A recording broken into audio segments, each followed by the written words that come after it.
네, 반갑습니다. 네, 소개받은 김용현입니다.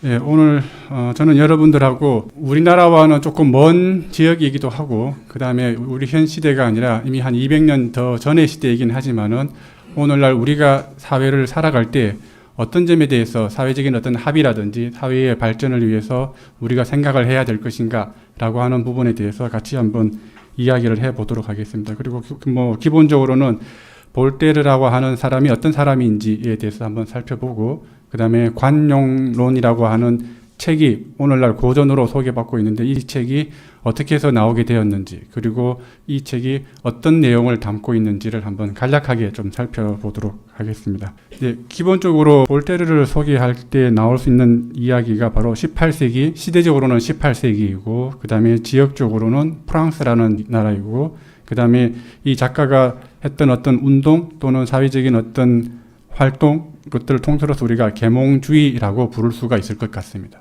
그리고 볼테르는 철학자이기도 하고 또 작가이기도 합니다. 그래서 그런 차원에서 한번 같이 살펴보도록 하겠습니다. 기본적으로 볼테르를 이해를 하려면은 단순히 18세기라고 하는 것뿐만이 아니라 프랑스에서 18세기가 어떤 의미를 가지고 있는지 그걸 한번 살펴볼 필요가 있을 것 같습니다. 그래서 조금 시대를 좀 멀리 이제 살펴보는 것이긴 하지만은 16세기부터 간략하게 프랑스 사회가 어떻게 해서 발전을 해왔는지, 그래서 어떻게 해서 18세기 계몽주의까지로 오게 되는지 그 맥락을 한번 살펴보도록 하겠습니다. 기본적으로 16세기는 아마 여러분들 다 알고 계시는 것처럼 르네상스의 시기이기도 합니다. 이미 이탈리아에서는 르네상스가 시작이 되었지만 프랑스의 경우에는 조금 더 늦게 르네상스가 프랑스에 들어오게 됩니다. 그래서 기본적으로 르네상스라고 하는 것이 중세의 어떤 신중심의 시대에서 인간에 대해서 새로운 어떤 시선을 돌리게 되었던 시대, 그래서 인간을 재발견하게 되었던 시대라고 정의를 할 수가 있을 것 같습니다. 그래서 이 인간에 대한 어떤 사람들의 관심이 나중에 두 가지의 어떤 흐름으로 나타나게 되는데, 첫 번째는 바로 인문주의 운동이라고 하는 것이 생겨나게 되었고, 또 하나는 종교개혁이라고 하는 것으로 이제 나타나게 됩니다. 그런데 나중에 이 종교개혁이라고 하는 것이 카톨릭이라고 하는 어떤 종교가 2000년 전에 어떤 예수의 탄생으로부터 시작이 되었는데, 그 태어났을 당시에는 새로운 어떤 사회적인 어떤 상황들에 대한 어떤 부응을 할 수 있는 굉장히 유연한 힘들을 가지고 만들어졌고, 그래서 사회를 어떤 이끌어가는 하나의 지도 또는 이념 또는 종교로서 큰 역할을 했는데, 거의 한 1500년 정도의 시간이 지나면서 이 가톨릭 종교가 가지고 있던 힘들이 좀 떨어지게 됩니다. 그래서 사회에서 생겨나는 여러 가지 변화들을 감당할 수 이제 없게 되는 거죠. 이제 그런 것들이 르네상스 운동과 함께 종교개혁 운동으로 이제 일어나게 됩니다. 처음에는 종교개혁 운동이 프로테스탄트라고 하는 구교에 대한 어떤 저항, 새로운 어떤 시대에 대한 어떤 비전에서 이렇게 일어나게 되는데, 처음에는 이 두 개가 인문주의와 종교개혁이 굉장히 짝을 잘 맞춰서 갔는데, 시간이 지나면서 이 종교개혁에서 구교와 신교가 가지고 있던 갈등이 점점점 커져가게 됩니다. 그래서 여기 나와 있는 것처럼 거의 16세기 후반부에 들어가면은 프랑스에서 종교전쟁이 이제 벌어지게 되는데, 거의 한 30년에 걸쳐서 종교전쟁이 벌어집니다. 그러니까 우리가 지금 생각하면은 30년, 얼마 안 되는 것처럼 보이지만은 전쟁이 30년을 지속한다라고 하는 것은 엄청난 사회적인 파국인 거죠. 이제 그런 상황들 속에서 옆에 오른쪽에 나와 있던 것처럼 성 바르톨로메오의 축일의 학사는 이 구교와 신교의 어떤 갈등 상황을 극적으로 보여주는 하나의 사건이 되기도 하고, 그런 혼란의 과정 속에서 여러분들이 잘 알고 있는 우리가 수필 또는 수상록, 에세이라고 부르는 작품을 쓰게 된 몽테뉴가 나타나게 됩니다. 그러니까 몽테뉴의 사상이라고 하는 것은 이 종교 갈등의 현장 속에서 우리 인간은 어떤 삶을 추구해야 될 것인가에 대한 어떤 성찰이 이제 몽테뉴의 작품으로 이제 나타나게 됩니다.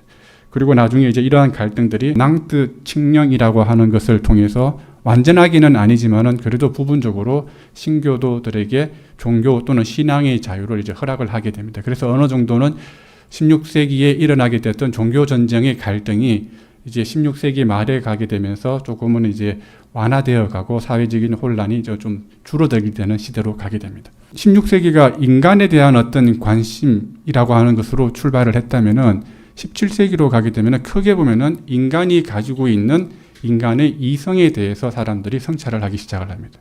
그러니까 그 이전의 중세 시대에서는 인간의 이성이 중요한 것이 아니라 어떤 종교에 대한 믿음, 신앙이라고 하는 것이 중요했지만은 17세기로 들어오게 되면은 인간의 이성에 대해서 사람들이 점점 더 많이 생각을 하게 됩니다. 그래서 어떤 17세기를 규정할 수 있는 키워드를 본다면 여기 나와 있던 것처럼 질서, 조화, 절도라고 하는 단어들로 설명을 할 수가 있을 것 같습니다. 말 그대로 질서, 조화라고 하는 말은 16세기가 종교 전쟁을 거쳤던 굉장히 혼란스러웠던 시대였기 때문에 그 시대를 지나면서 사람들은 어떤 질서를 추구하게 되고 그 다음에 어떤 조화와 갈등을 치유할 수 있는 조화, 그리고 어떤 경계를 넘지 않는 절도라고 하는 것들에 대해서 사람들의 이제 관심이 이제 커져가게 되는 거죠. 이제 그런 것들이 사회적으로 보면은 이 질서, 조화, 절도라고 하는 것이 정치적인 차원에서 놓고 보면은 절대주의 왕정이라고 하는 체제로 이제 나타나게 되고, 예술 분야에서는 고전주의 예술로 이제 나타나게 됩니다.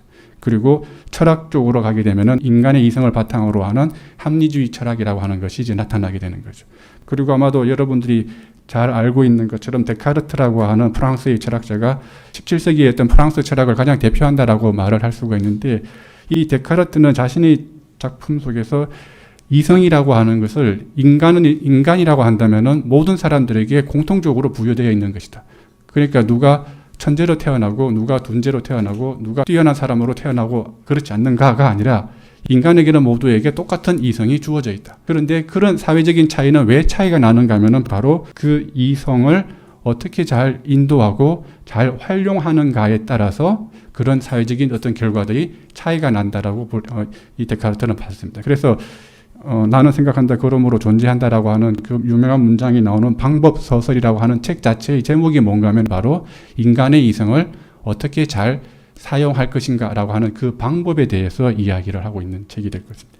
여기 나와 있는 것처럼 루이 14세는 프랑스의 어떤 절대 군주 체제를 상징을 하게 될 거고, 데카르트는 바로 화상적인 차원에서 인간의 이성을 어떻게 살펴볼 것인가라고 하는 것에 집중했다라고 볼 수가 있을 것 같습니다. 8세기로 넘어가게 되면은 인간이 가지고 있던 그 이성을 추상적인 차원이 아니라 구체적으로 우리가 살고 있는 이 현실에다가 적용을 하자라고 하는 생각이 일어나게 됩니다.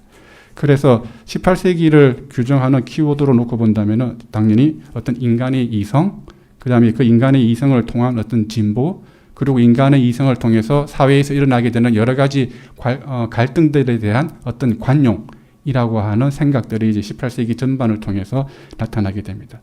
그리고 무엇보다도 이 계몽주의라고 하는 말 자체는 인간과 세계에 대한 어떤 새로운 어떤 이해의 방식이라고 이제 좀 크게 좀 설명을 할 수도 있을 것 같습니다. 그래서 기본적으로 계몽주의라고 하는 말 자체의 이 내용을 보면은 빛이라는 내용이 다 공통적으로 들어가요. 영어 단어도 마찬가지고 프랑스어의 단어도 마찬가지고, 우리가 살고 있는 이 계몽이라고 하는 말 자체에는 빛이라는 말은 없지만은 이 몽자라고 하는 것이 꿈을 이야기를 하죠. 그러니까 그 꿈이라고 하는 것은 오늘날 어떤 희망사항으로서의 꿈이 아니라 인간의 이성이 잠들어 있는 어떤 시간, 어두운 시간이라고 하는 차원에서 그 어둠을 인간의 이성을 통해서 밝게 비춘다라고 하는 의미를 이제 갖게 됩니다. 그래서 구체적으로 여러분들이 밑에 나와 있는 몽테스큐에라든지 루소라든지 볼테르라는 사람, 이 철학자들이 18세기를 대표하는 어떤 사상가들이라고 이야기를 할 수가 있는데, 한편으로 보면은 17세기 때의 어떤 합리주의, 데카르트로 대표되는 합리주의 철학은 어떤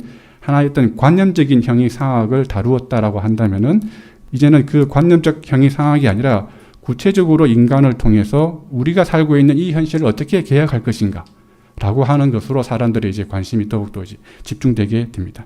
그래서 인간을 또 초월적인 인간이, 또 보편적인 인간, 시간을 초월한 인간이 아니라 구체적인 시간과 공간 속에서 이제 파악하려고 하는 노력들이 나타나게 되고, 그런 것들이 정치, 제도, 문화 모든 부분들에서 이제 나타난다라고도 이야기를 할 수가 있겠습니다. 그래서 몽테스큐 같은 경우도 삼권 분립이라고 이야기하는 것도 루이 14세가 말했던 나의 권력은 인간으로부터 오는 것이 아니라 하늘로부터 온다라고 하는 생각을 대체를 하게 되는 거죠.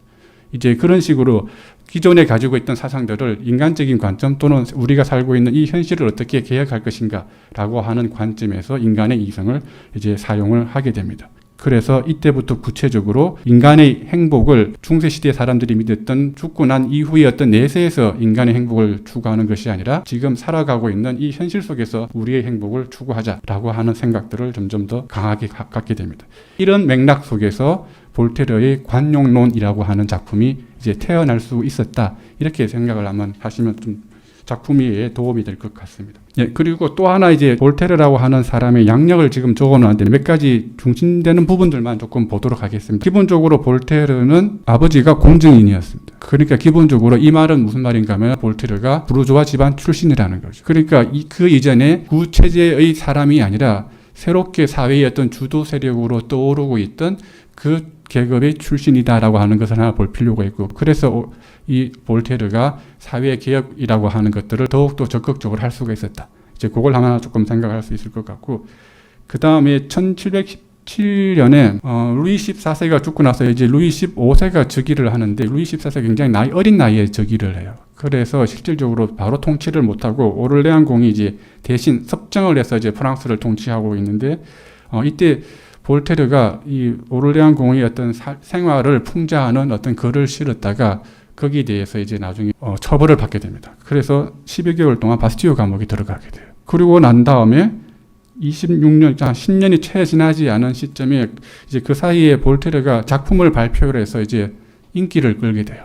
사람들한테 널리 알려지게 되는데, 어떤 귀족 중에 한 사람이 이제 볼테르가 그렇게 이제 성공하게 되니까 그거를 시기를 해서 하인을 시켜서 볼테르를 요즘으로 치면 이제 폭력을 가하게 되는 사건이 이제 발생을 하게 됩니다. 이제 거기에 이제 붕괴를 해서 볼테르가 귀족에게 결투를 이제 신청을 하게 되는데, 오히려 그 결투를 자신이 당한 일에 대해서 결투를 신청을 했는데 오히려 볼테르가 다시 또 감옥에 또 들어가게 돼요. 이제 그러면서 볼테르가 나중에 이제 이때부터 이제 볼테르가 구체적으로 좀 더 계급이라고 하는 그 프랑스 사회 체제가 가지고 있는 모순들을 자신이 이제 직접 이제 겪게 되는 거죠. 그리고 석방이 되기는 되는데 망명하는 조건으로, 요즘으로 치면 이제 외국으로 이제 잠시 나갔다 오라고 하게 되는 거죠. 망명을 조건으로 석방이 되게 됩니다.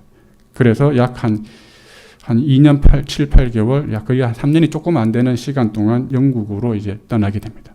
그러니까 유학을 하고 싶어서 떠난 것이 아니라 정치적인 사건으로 인해서 이제 불가피하게 영국으로 이제 가게 되죠.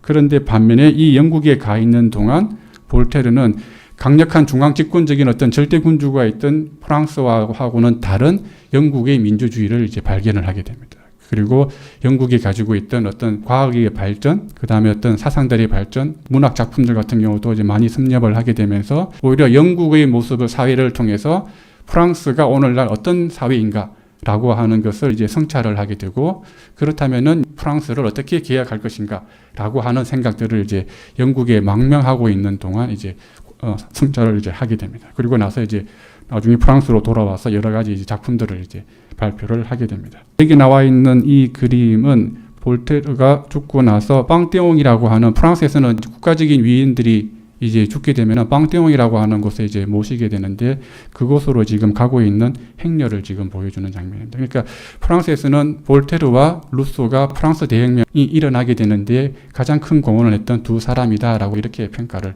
하고 있습니다. 그러니까 관용론이라고 하는 것은 볼테르가 가지고 있던 어떤 자신의 어떤 계급, 그리고 새로운 시대에서의 자신의 계급이 어떤 일을 하게 될 것인가, 그리고 16세기 때부터 시작되었던 인간에 대한 발견이 어떻게 해서 이성에 대한 발견과 사회의 어떤 개혁이라고 하는 것으로 이제 흘러가게 되었는가, 그런 것들이 이제 복합적으로 작용되어서 이 관용론 작품이 이제 나왔다라고 이렇게 이해하시면 조금 좋을 것 같습니다.